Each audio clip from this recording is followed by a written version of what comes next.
India के northern areas में हिमालय की पहाड़ियों पे एक वीरान लेक है। दूर से देखने में तो ये बड़ी खूबसूरत लेक नजर आती है, लेकिन जब गर्मियों में इस लेक का पानी पिघलता है और आप इसके अंदर झांक कर देखेंगे तो बहुत ही खौफनाक सीन देखने को मिलेगा। ये लेक इंसानों के ढांचों से भरी हुई है। तकरीबन 800 लोगों के ढांचे इस लेक में हैं। ये मुर्दा लोग कौन थे, ये मरे कैसे थे, और सबसे बड़ी बात कि इतने सारे लोग यहाँ पर पहुँचे कैसे। इस लेक का नाम था रूपखंड लेक और इसमें इंसानों के ढांचों को पहली बार 1942 में डिस्कवर किया था एक फॉरेस्ट रेंजर हरि कृष्ण ने, जो उस टाइम ब्रिटिश के अंडर काम करता था। उसके लिए ये बड़ा खौफनाक एक्सपीरियंस था। जमीन से 5000 मीटर की ऊंचाई पर सैकड़ों इंसानों की हड्डियां लेक के अंदर और आसपास हैं। वो बंदा ब्रिटिश अथॉरिटी को बता देता है इस डिस्कवरी के बारे में। वो लोग इस रिमोट लेक के पास आते हैं। ये सीन देखने के बाद उनके दिमाग में भी यही सवाल आ रहा था जो आपके दिमाग में अभी आ रहा है कि इतने सारे इंसानों की हड्डियां एक साथ, वो भी एक छोटी सी लेक में आई कैसे। पहले तो देखते हैं कि उस लेक में मिला क्या क्या था। तकरीबन 800 लोगों के स्केलेटन्स थे जिनकी हड्डियां इधर उधर फैली हुई थी। इनमें से कुछ स्केलेटन्स पे छोटे छोटे गोश्त के टुकड़े भी लगे हुए थे,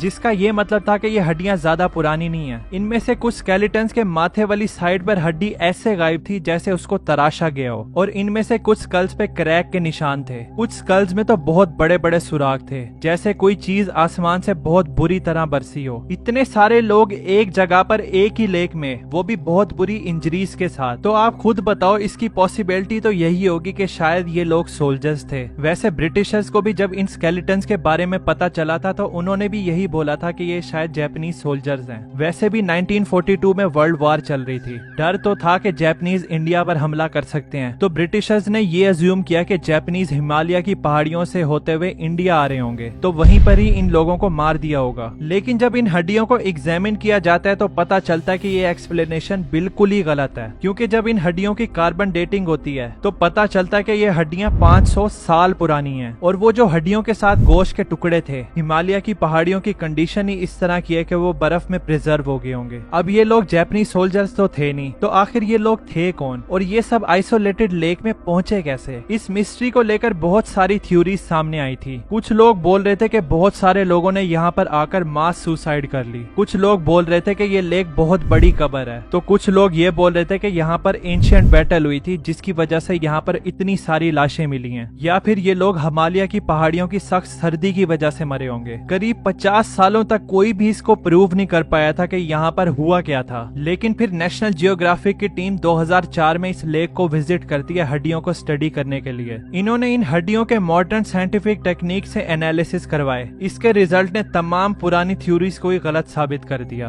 बेशक इन ढांचों के सर पर फ्रैक्चर्स थे, जिसे देखकर ये लग रहा था कि शायद हथियार की वजह से ही आए होंगे, लेकिन इसके अलावा पूरे स्केलेटन पर किसी किस्म की चोट नहीं थी। तो ये जो सोल्जर्स और आर्मी वाली थ्योरी है कि यहाँ पर जंग हुई होगी, वो तो खत्म हो गई। इसके अलावा इनमें से कई हड्डियां छोटे बच्चे और औरतों की भी थी, जिसका ये मतलब था कि ये लोग सोल्जर हो ही नहीं सकते, और इस एरिया में कोई हथियार भी नहीं मिलते सिर्फ इस आयरन स्पेयर के अलावा। नेशनल जियोग्राफिक की टीम को यहाँ से चूड़ियां, अंगूठी, लकड़ी की छतरी और लेदर के जूते मिलते हैं। बीमारी वाली थ्योरी के यहाँ पर लोग किसी खौफनाक बीमारी की वजह से मरे होंगे, वो भी फिट नहीं बैठती, क्योंकि हड्डियों का एनालिसिस ये बताता है कि इन लोगों की सेहत अच्छी थी। हिमालय की पहाड़ियों के इन्वायरमेंट में मरना पॉसिबल है, क्योंकि यहाँ पर एल्टीट्यूड 5000 मीटर है और मौसम भी इंतहाई खराब होता है, जिसकी वजह से ये खतरनाक एरिया है। अगर ये लोग मरे भी हैं हिमालय की एक्सट्रीम कंडीशंस में, तो फिर उन स्कल फ्रैक्चर्स का क्या, जिसको देखकर ये लगता है कि यहाँ पर कुछ और ही हुआ होगा। लेकिन एक सवाल का जवाब है हमारे पास कि ये ढांचों के मालिक आखिर 5000 मीटर की हाइट पर कर क्या रहे थे। इसका जवाब है नंदा देवी राज जेट, जो इंडिया की सबसे लंबी और खतरनाक जर्नी है। इसका रास्ता रूपखंड लेक से होता हुआ गुजरता है। इस जर्नी में लोग चूड़ियां और अंगूठियां भी लेकर जाते हैं, जैसा कि उस लेक के करीब मिली थी, और साथ ही इन ग्रुप्स में सामान उठाने वाले बंदे भी होते हैं। ये थंब लाइन की मदद से हैवी लोड उठाया करते थे। एक स्ट्रैप होता है जो माथे पर बांधा जाता है। इसके ज्यादा अरसे के इस्तेमाल से सर डैमेज हो जाता है, जैसा कि उस लेक में कुछ स्केलेटन्स में भी देखा गया है। तो ये नंदा देवी राज जेट जर्नी ने ये तो एक्सप्लेन कर दिया था कि ये लोग वहाँ पर पहुँचे कैसे, लेकिन ये एक्सप्लेन नहीं किया था कि ये लोग मरे कैसे थे।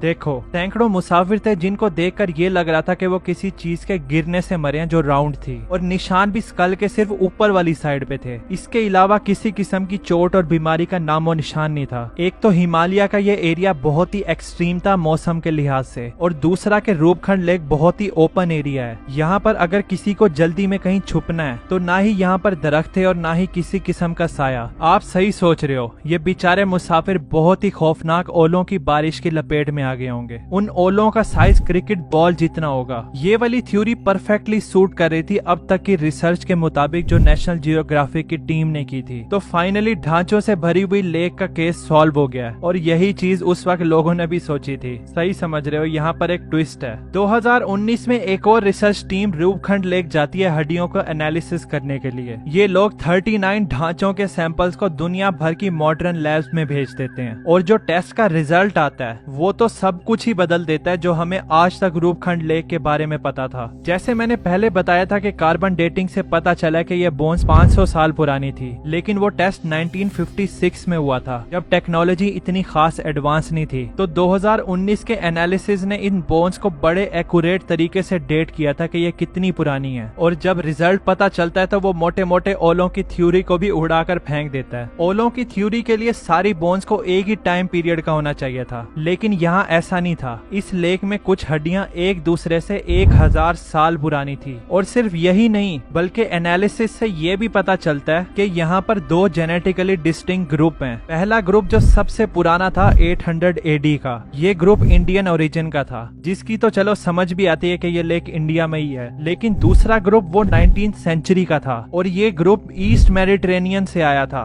यानी ग्रीस से। ये बड़ी ही अजीब डिस्कवरी थी। अगर ईस्ट मेडिटेरेनियन से काफी सारे लोगों का ग्रुप हिमालय की पहाड़ियों में गायब हुआ होगा, तो पिछली कुछ सेंचुरीज में उसका रिकॉर्ड भी होगा। एक बहुत बड़ा ग्रुप हिमालय की पहाड़ियों में गुम हो गया, ये उस टाइम की बहुत बड़ी खबर होगी। रिसर्चर्स ने बड़ी कोशिश की हिस्टोरिकल रिकॉर्ड से इंफॉर्मेशन निकालने की कि कोई बंदे गायब हुए भी थे, लेकिन उनको इस बारे में कुछ भी नहीं मिला था। तो इस नई रिसर्च ने सब कुछ ही बदल के रख दिया था। जैसे इन ढांचों में 1000 साल का डिफरेंस था, और ये लोग दुनिया के अलग अलग हिस्सों से थे, तो ये लोग एक इवेंट की वजह से तो नहीं मरे होंगे। दूसरा ये कि बिलीव किया जा सकता है कि इनमें से कुछ लोग मरे भी होंगे ओलों के तूफान की वजह से, क्योंकि सरों पे क्रैक्स भी तो थे। इसके अलावा मजीद एनालिसिस से ये भी पता चला है कि वो जो पुरानी बोन्स हैं उनमें से भी कुछ लोग अलग अलग टाइम पे अलग अलग इवेंट्स की वजह से मरे हैं, जिसका मतलब ये है कि यहाँ पर कोई और ही कहानी है। तो 800 ढांचे हिमालय की पहाड़ी में उस लेक के अंदर आए कैसे, ये अभी भी मिस्ट्री है। आपको क्या लगता है उन लोगों के साथ क्या हुआ होगा, मुझे कमेंट्स में जरूर बताना। हजारों साल पुरानी बात हो रही है तो इस औरत को कैसे भूल सकते हैं। इस औरत ने बोला था कि ये 3000 साल पहले इजिप्ट में पैदा हो चुकी है। इसकी बात कोई अक्लमंद बंदा भी ना मानता, लेकिन इजिप्ट में जाकर इसने ऐसी ऐसी डिस्कवरीज की हैं जो किसी भी इंसान को एक्सटर्नल नॉलेज के बगैर पता लग ही नहीं सकती थी। ये भी एक बहुत बड़ी मिस्ट्री है। इस पे मैंने ये वाली वीडियो बनाई है, आप इसको जरूर देखना। मिलते हैं फिर 3000 साल पहले इजिप्ट में। Thanks for watching.